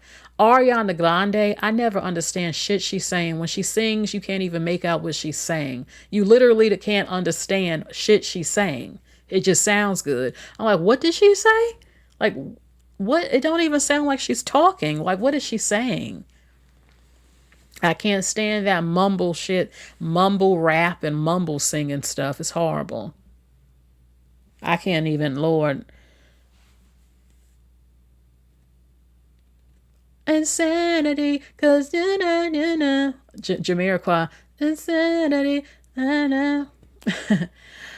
Even the rock music was better back then. Garbage. I think I'm paranoid. I mean, it was just so good. Guns N' Roses. Like, we don't even have rock music like the damn 90s. Some Guns N' Roses and Bon Jovi. Where the hell are they at? Like, oh my God, I can't take this. Ari Lennox, I think she had that song Brown Sugar Baby. That was pretty good. Her has 2 songs that I like. But even the artists who are somewhat good are not being pushed like the suit. They're not being pushed like a Tony Braxton, where people lined up for the concerts and the events and specials on TV. They used to have music specials on TV, like VH1 Divas and stuff. I miss the days of glamour. I miss the days of glamour, baby, where the superstars were superstars. Baby, I used to stay up just to watch the Oscars, just so I could see what they were wearing. And it just had an aura about it. It was crazy. It ain't, I don't know, baby. We got to get it back like the 90s and 2000s because, and look, I see the videos on TikTok of Gen Z and Gen Alpha saying this, that they wish they could have experienced it, or they not popping like that. I'm like, I know, because everything, yeah, it's regressing. Shit ain't going, it's just, I don't know. It's horrible. And it just makes me sick because I'm like, the music artists and the producers and the album, the executives, they're not even dead. That's the part that is like, what these people are. Oh my God, Babyface is not dead. Tommy Mottola is not dead. I'm not saying he's the best person from what I heard. I'm just saying Mariah Carey is still alive. Celine Dion is still alive, damn it. The best songwriters are still alive. Timbaland and Missy still alive. I'm like, how can all these people still be alive? And somebody hasn't held a meeting like, look, y'all, the industry is kind of crumbling and we got to get this shit popping. Come on, y'all. Y'all get together and let's make this happen. User says, I'm Gen Z and I don't really care for Whitney Houston. I mean, Whitney Houston had about 3 songs that I like. I like, of course, I Will Always Love You. I love Whatever You Want From Me. I'm giving you everything. I'm your baby tonight. I'm Every Woman. Oh my God, that was everything when that came out. I'm Every Woman. It's All in Me. I Want to Run to You. I love Heartbreak Hotel. Baby, Gen Z that's in here, baby, you need to listen to Whitney Houston with Faith Evans. Okay, Heartbreak Hotel. Please, please, please listen to that. Hold on, who else? I can't think right now. This is the Heartbreak Hotel. This is the Heartbreak. I mean, I can't do it like them, but it was so good. It was Whitney Houston, Faith Evans, and Kelly Price. I need you to listen to them. Because you ain't going to hear nothing like that today. Okay? Hot Like Fire with Aaliyah is one of my favorite videos by her. Love that outfit. So, you said most of Gen Z don't care about Beyonce. You need to listen to Beyonce's songs when she first went solo. That's her best. I don't like most of her songs these last couple of years. No. You need to listen to her first songs when she first came out. And listen to Destiny's Child, the original Destiny's Child. I like Beyonce, Naughty Girl. That's How You Like It. Sean Paul, her song with Sean Paul. Yeah, I would definitely tell you to go to her older music and check those out. But baby, you need to subscribe to me because I'm making a playlist of the best songs. When you go on my page, you'll be able to see it so everyone can see all the music I love. Baby, you need to listen to some Janet Jackson, Pleasure Principle. If your girl, oh my God, I'm going to put you on, okay? I'm going to put you and everybody on to the best music of your life when I make my playlist. Listen to some Janet Jackson. Go to The Pleasure Principle. Oh my God. Brownstone, If You Love Me. Total, Can't You See? Kissing You. Just to name a few. Shantae Moore. Anita Baker, Tony Braxton, girl, some Tony Braxton. Diane King, Shy Guy. Oh my God, it's just coming to me. It's coming to me. John B, They Don't Know. Someone to Love. You ain't gonna never hear no shit like that today. Someone to Love with Babyface. Babyface, Two Occasions. Some Aaliyah, of course. Aaliyah, One in a Million. Are You That Somebody? If Your Girl Only Knew. Monica, Brandy. Come on now. TLC, Red Light Special. It's just, if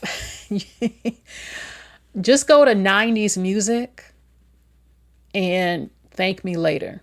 Go to a 90s music playlist for R&B. Freaking Jodeci, Jodeci. Now, I'm not supposed to say R. Kelly, but before that shit happened, everybody knows that music was off the chain, but I ain't supposed to say that now. But Ashanti, who else? Lord, the list goes on and on and on and on and on. My God, even stuff from the 60s and 70s, the 80s. Oh my God, 80s music is phenomenal, especially 80s rock and roll. You can't even touch it. You won't even hear nothing like that today. But people keep sampling it and remaking it. Okay. So I miss good music, really good music, an abundance of good music. I hear some good stuff sometimes, but I miss there being an abundance of it on the radio consistently. I don't even know. Do people even listen to the radio anymore? Mariah Carey. Child, go buy Mariah Carey #1 CD or any CD. Sade, what? Sade #1 hits. Oh my God. Some 3LW 702 again, like was mentioned. SWV. I remember when soundtracks used to be something. You don't even have soundtracks no more. It's crazy. Not like that. So let's go to the next topic. Okay, y'all got me caught up talking about music. I love music so much, y'all. Don't worry though. I'm going to put a playlist together on my channel, and it will be for music, and you will just see the best. Just listen to all the best music you will ever hear in your life, and it won't just be R&B. It's everything. Lab-grown chocolate is coming to shelves in 2027. Oreo, Cadbury, and Toblerone are already funding the Israeli biotech producing. Lab-grown chocolate is coming to shelves in 2027. Oreo, Cadbury, and Toblerone are already funding the Israeli biotech producing it because a lab is cheaper than a farm. Cadbury has been quietly replacing your chocolate every single year. This dairy milk isn't legal chocolate in 27 countries. The cocoa butter was replaced with vegetable fat, a cheap blend of 6 industrial oils. What remains is diluted with polyglycerol, then flavored with petroleum vanilla to mask the waxy taste. Soon, even that gets replaced. You'll be eating cells grown in a pharmaceutical tank. Absolutely not. Now, hold on. You said Gen Z, you says you don't like that Beyonce switches her aesthetic from lemonade to Creole aesthetic to Renaissance to house music. But that's what being an artist is. I would never make one type of music. I would never want to be put in a box. I don't believe that she just has to sing R&B music. I don't think that country album, I don't know. It was not a country album to me. It did not... From what I heard, I would not have given her a Grammy for that horrendous country album. My opinion. Is she allowed to do different music? Of course. She shouldn't have to be in a box, but a lot of people didn't feel like, they felt like she was just trying to jump on it and it wasn't something she actually wanted to do. That's possible. But me personally, as an artist, if I wasn't, well, I do want to make an album personally. I would never sing one type of music because I don't listen to one type of music. I like everything. So I don't want to be put in a box of just R&B. I want to sing all types of different sounds and stuff like that.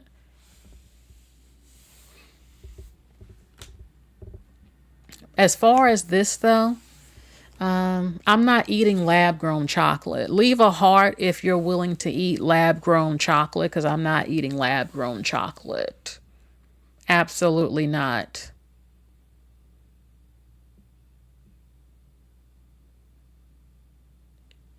I love DeBarge. I like it. See, a lot of the music stars of the past, they had a little bit of mystery to them. They just had this aura, this star power aura. They had their own style. They were unique. They had just things about them, their signature things they wore and stuff. And it was just different. They had a certain swag about them that I'm not seeing today that much.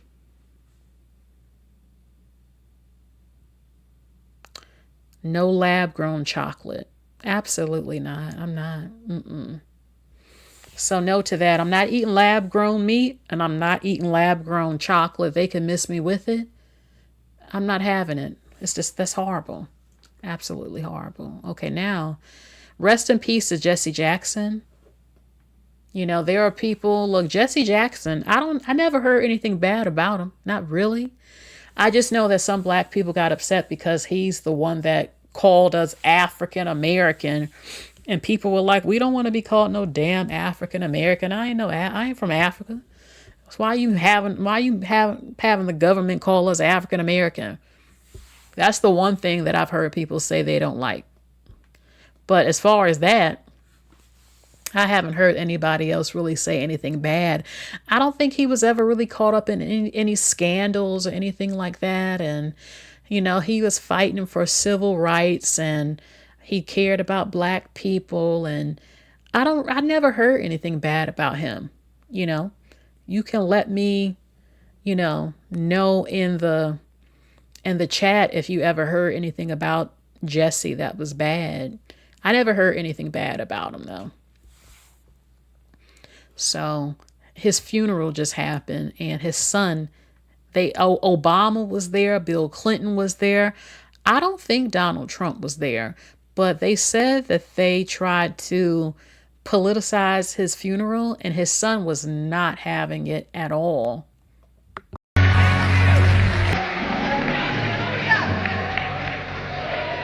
Yesterday,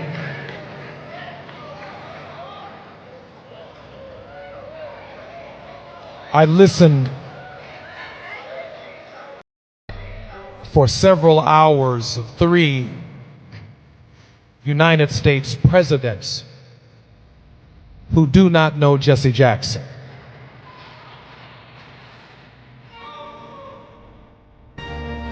He maintained a tense relationship with the political order, not because the presidents were white or black, but the demands of our message, the least of these, those who were disinherited, the damned, the dispossessed, the disrespected. Okay, that music is playing, which is not good for my channel. Okay, so basically they were there, Obama, Biden, and Bill Clinton, and they said something political there, and he said his father wasn't with that, and he didn't like that they did that. And I had heard that Jesse Jackson, he didn't even like Obama. I remember when Obama won, I watched the whole thing, and Jesse Jackson was crying. When Obama won, he was crying. I don't know if it was tears of joy or being tears of being pissed off. I'm not sure. But from what I heard, he didn't like him like that. So, yeah, let's see what this woman had to say about them coming up to his funeral, trying to talk politics and stuff. When I tell you that I wanted to vomit when I looked at Reverend Jesse Jackson's funeral, I really literally thought that it was going to be a joyous occasion. I thought they were going to remember and list down everything that this man had achieved, all his legacies, the trials and tribulations that he went through. No, instead, these delusional, sorry, stinking bastard Democrats made it about them. I can't believe you all disrespected that damn man funeral like that. And I'm not going to shut my mouth up any longer because that was so messed up what you all did. The family couldn't even grieve. But they basically told you bastards not to make it political, and you did it anyway. Y'all do not care about the family. Y'all didn't care about Jesse. Y'all didn't care about nothing. Y'all stomped on that man's time. That was his homegoing, and y'all made it about trying to push a political narrative that nobody wants to follow behind y'all on. The pastor got up there and he said that the Capitol was full of pedophiles and podcasters. That was horrible. Horrible. Then Obamacare got up there and he said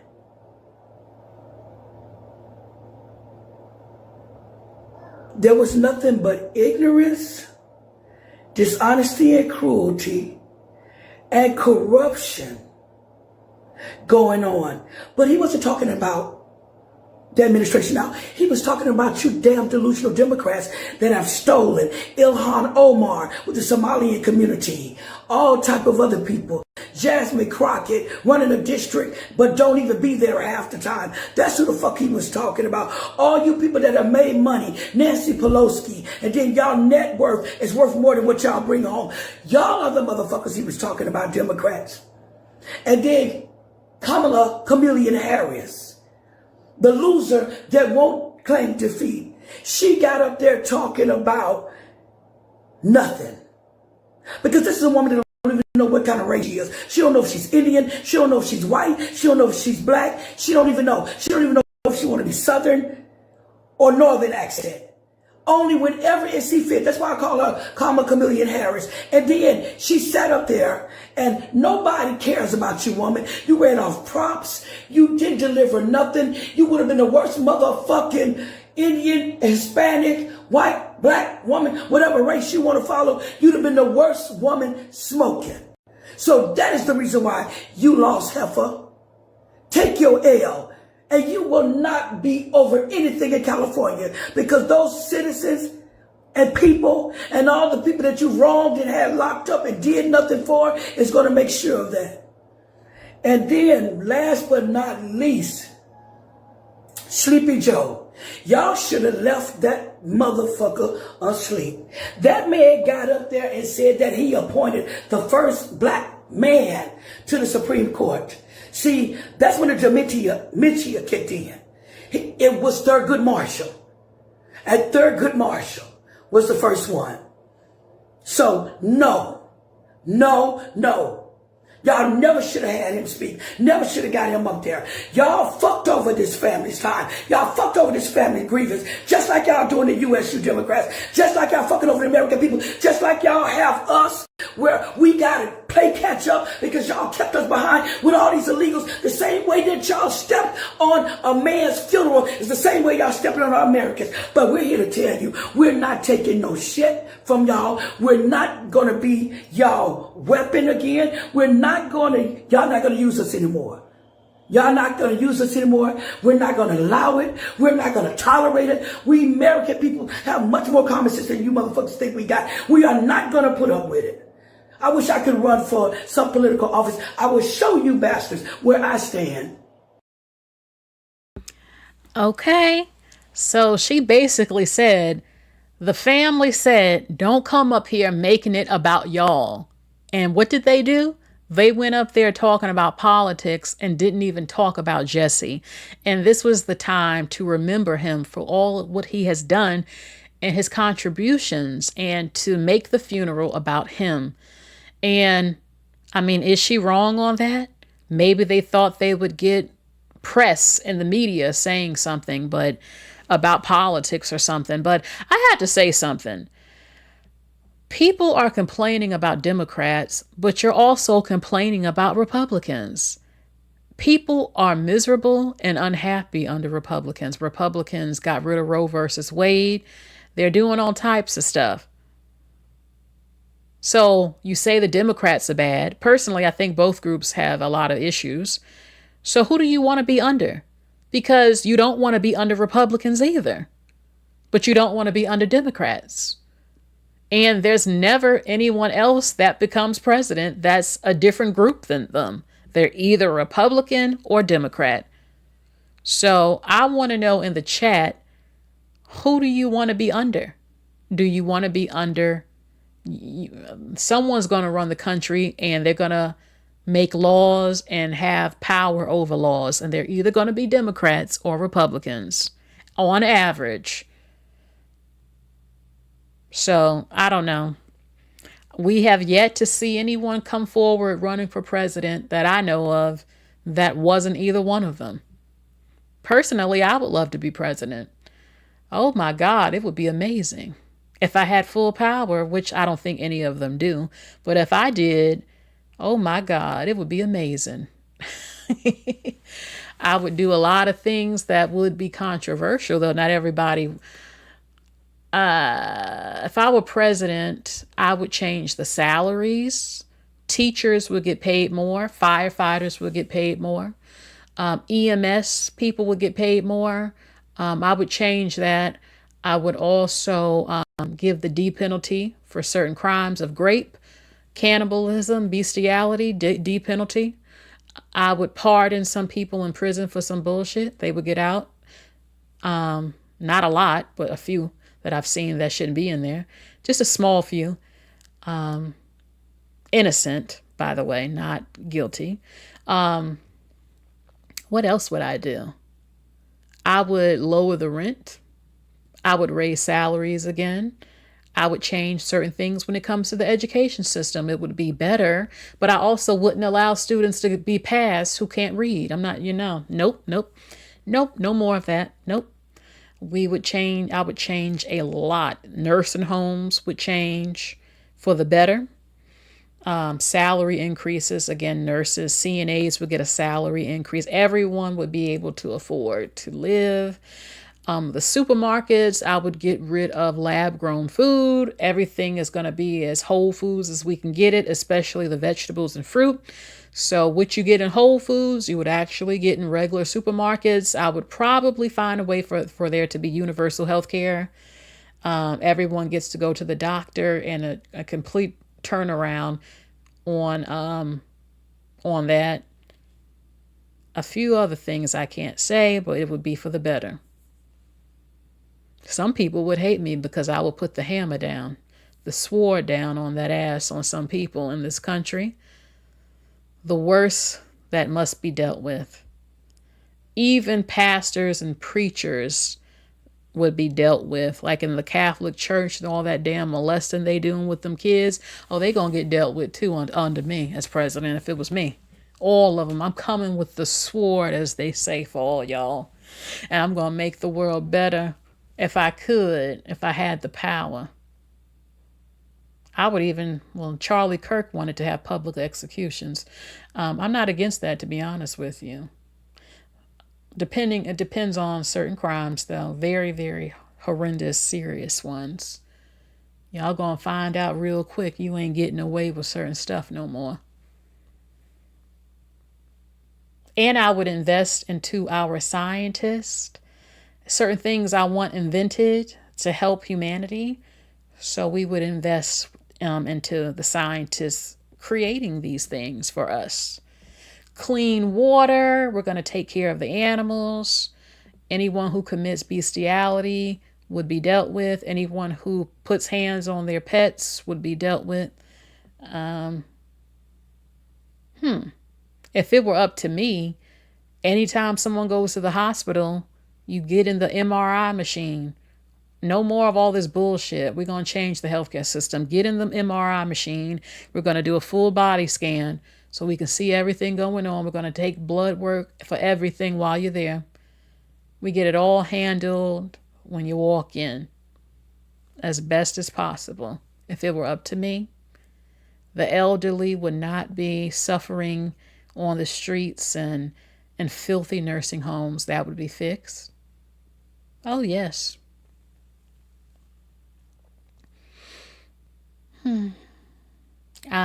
Captain America says, I would like to be governed by Jesus in the new world once this one has been destroyed. I don't know if that's ever happening. Then again, they say World War III is imminent, so you might get your wish. And the thing's gonna fall on us, and you know what happens, like off that movie Terminator. So you might get your wish.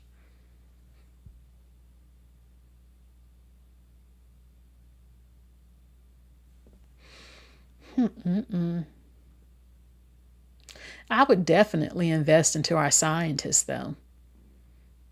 I would even demand that the oceans are discovered.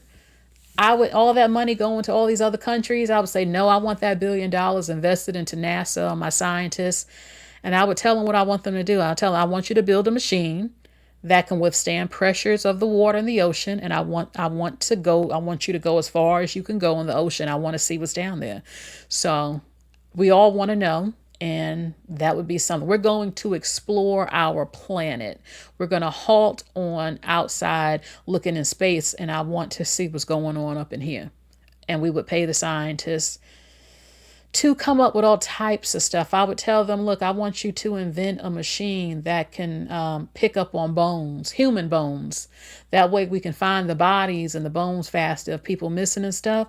And I'll tell the scientists, I want this created. We're going to give you this much money. We're going to keep on top of it and come up with this machine for us. All types of stuff. I would even say, I want to know what's, even though the government already knows, I want to know what's beyond Antarctica.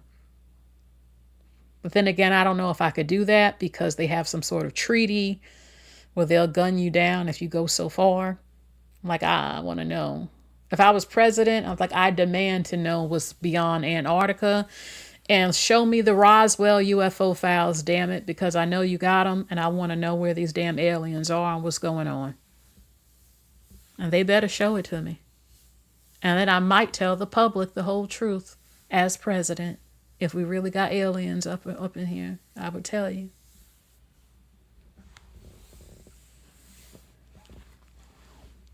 There's a lot. I would ban sagging pants. I would ban women from being allowed to have multiple baby fathers. I ain't gonna tell you what I would do to stop that, but I would ban it. The most I would allow is 3 at most, and I don't even like that. After that, we're gonna deal with you. And I know that sounds cruel to some people. But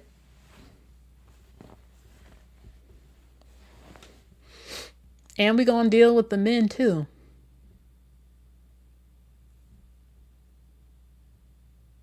I would even have sex education classes that thoroughly tell them about their bodies, menstrual cycles, the boys understanding themselves too. All types of stuff they never taught. All of it. In a respectful, good way.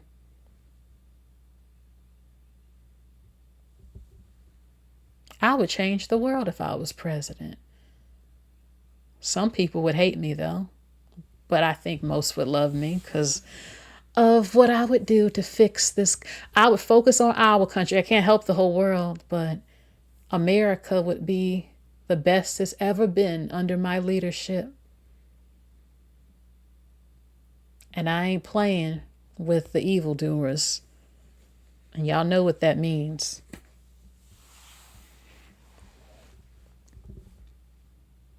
I wish I was president, to be honest. I don't think I could be, though, to be honest, because they criticize everything about you when you're trying to become president. It's like they would just look at me and say, you see how she talked? You think you saw the things she said? We can't let her in. Look at her mouth. She has no filter on things. This is the lady, the first lady. She said a curse word. Oh my God, she can't be president. The leading lady of our nation talking like this. Even though Donald Trump says what he wants to say and some people love him.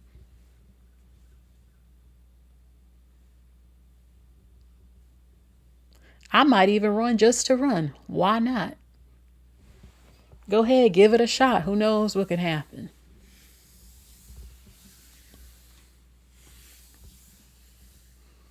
Twilla says, I wish I was a district attorney or attorney general. You never know. You could still maybe do it. You never know.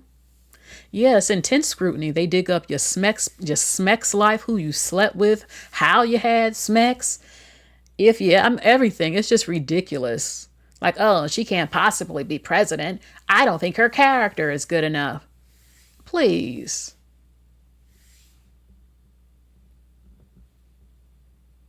All types of stuff.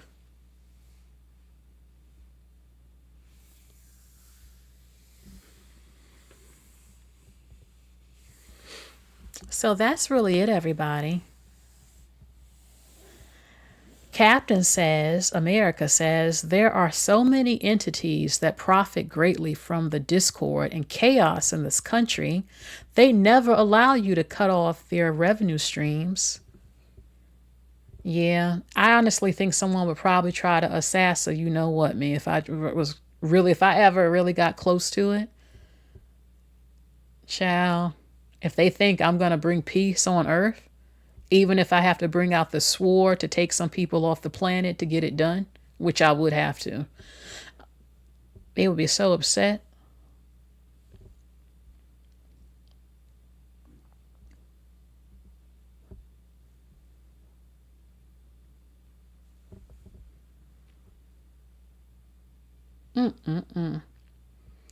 Leave a heart if you think World War III is imminent. People always say that. There will be wars and rumors of wars, but the wars will not come. Like I said, after September 11th, I really think anything is possible. That showed us that it can come out the damn blue, and we will never expect it or be prepared for it. So leave a heart if you believe World War III is coming very soon, because there are people on TikTok getting people hyped up, saying you better stock up right now on medicines, food, gas, because what's going on is about to get crazy up in here. But it won't look all of how you think at first. Some are saying that the oil is going to go up more than what you're seeing, and the inflation is going to get worse than what you're seeing. So get your stuff right now while you can afford it. And I don't think they're crazy, because you never know what can happen. Twilla says anything could happen. Nothing surprises me anymore. There's certainly a crisis right now. No, I don't think so. No. I mean, look at COVID. COVID just popped up out the blue. I still think COVID was some fucking government experiment. Like, how in the world does something like that come from a fish market? Don't get me wrong. I saw that movie Contagion, an outbreak. But they said that COVID it existed before. It was in like some sort of spray can type of thing. I don't know. It's just that thing came out of nowhere and it was crazy. And no one truly has fully explained what the hell it was, where it came from, and all these different variants of it and stuff. And, oh, it came from a fish market. I don't know if I believe that. What do y'all believe? Do you think COVID really came from a fish market? I think it was some experiment that went wrong or was released into the public. Because I can tell you something, y'all. Before they announced COVID, I got sick for a week straight. I never get sick. 1 week before they announced that COVID was here, I had got sick for a week. And when I would cough, my lungs or something would hurt. And I'm like, what is going on? Because I don't even get sick. I don't even get sick. And then they popped out, oh, COVID's here. I'm like, oh, that might have been what it was. That's what I'm guessing.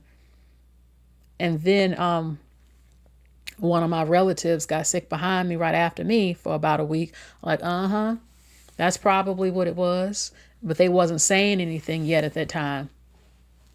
I'm not sure if it was, but I'm guessing. I was just guessing maybe that's what it was. But, I said, yeah, I think it was COVID. Because all of a sudden, oh, we have COVID. It's out. You think it was a bioweapon that escaped? It came out of a lab in the U.S.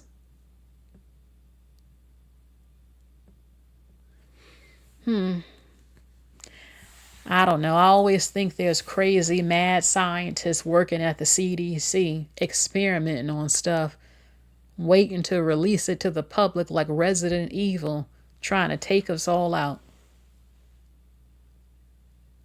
You think it was from a lab over there in Asia? It could have been. Maybe they were experimenting. I don't think it's over. I think something else coming. Leave a heart if you ever saw that movie Outbreak. I'm like, will there ever be something like that that comes out? I hope to God.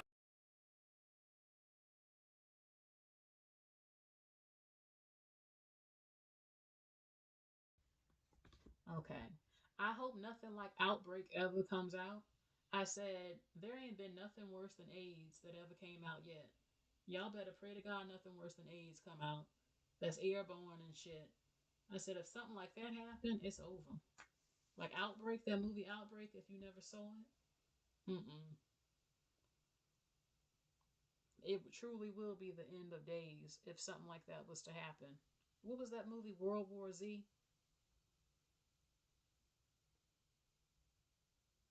So, I don't know. In my mind, sometimes I think it might be coming. We ain't seen it yet, but it might. You better hope and pray it don't. All we know, they got it locked up like in that movie, The Blob. I don't know if y'all ever saw that movie, The Blob. They got that shit locked up, frozen somewhere.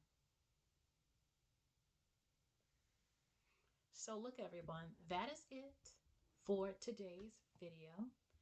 I thank you all for joining me. This was a lot of fun. I actually have another video. It's not a live though. You'll see it at 12 o'clock today. So, Outbreak. I love Outbreak. That scared the shit out of me when I was little. World War Z was really good. 28 Days Later is a classic. If you want to see something good, you better see 28 Days Later. So, The Blob was crazy. I think C-19 is worse. Look at the long-term effects of it. Oh my God. Lord Jesus. Okay, so that is it, everybody. Please like, share, and subscribe. Thank you all for joining me. Just wanted to share some of this with you. And you never know when I'll pop up with another live, y'all. Bye, everyone.